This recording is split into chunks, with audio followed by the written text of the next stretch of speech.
রাশেদ সাহেব খুব স্পষ্ট করে বলে দিলেন যে যিনি চুরি করবেন তাকে আমরা বলতে পারবো না চোর। হ্যাঁ, কিন্তু তুমি কেন বিরোধিতা করছো না? যমুনা ঘেরাও করেছেন, না না, আমরা দেখেন যমুনা ঘেরাও করেছি, না না, এটা এইভাবে বলা উচিত না। যমুনা আমরা ঘেরাও করেছি না, হাসান সাহেবের ইসে করা হয়েছে না। না না, এখানে যেই সময়ে ঘেরাও করা হয়েছে সেখানে শুধু আমরাই ছিলাম না, এখানে আপনার জুলাইয়ের অনেক শক্তি সব প্ল্যাটফর্ম ছিল। হ্যাঁ, আমরা একটা আন্দোলন আমরা নেতৃত্ব দিয়েছি, কিন্তু যমুনা ঘেরাও তো শুধু আমরাই করি না, যমুনা ঘেরাও অনেকেই করেছে। এখানে ঢাকা শহরকে আপনার 1 মাস ধরে শুধুমাত্র একজনকে মেয়র ঘোষণার দাবিতে ঘেরাও করে রাখা হয়েছে।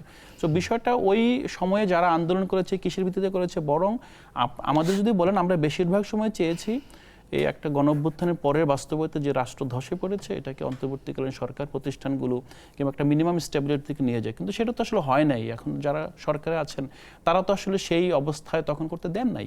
বাট আমরা সেই আলোচনাটা মনে হয় না যাই, কারণ আপনার এই অন্তর্বর্তীকালীন সরকারকে যখন আমরা প্রশ্ন উঠাই তখন কিন্তু এই বিএনপি যেটা শেষ পর্যন্ত করেছে আপনার গণভোটের রায় নিয়ে কিংবা অধ্যাদেশগুলো নিয়ে আমরা দেখেছি যে ইতিহাসের কাছে বিএনপি একটা বড় দায় রেখে যাচ্ছে, এবং এটা ভবিষ্যতে এই যখন এই প্রশ্নটা উঠবে তখন এই ইলেকশন বলেন কিংবা অন্তর্বর্তী সময়টা বলেন, ইলেকশন পরবর্তী যে গণভোটের যে রায় মানার যে বাধ্যবাধকতার যে একটা ব্যানজির বাংলাদেশে তৈরি হয়েছে, এটা কিন্তু আমাদেরকে ভবিষ্যতে ভোগাবে। এবং এমন হতে পারে যে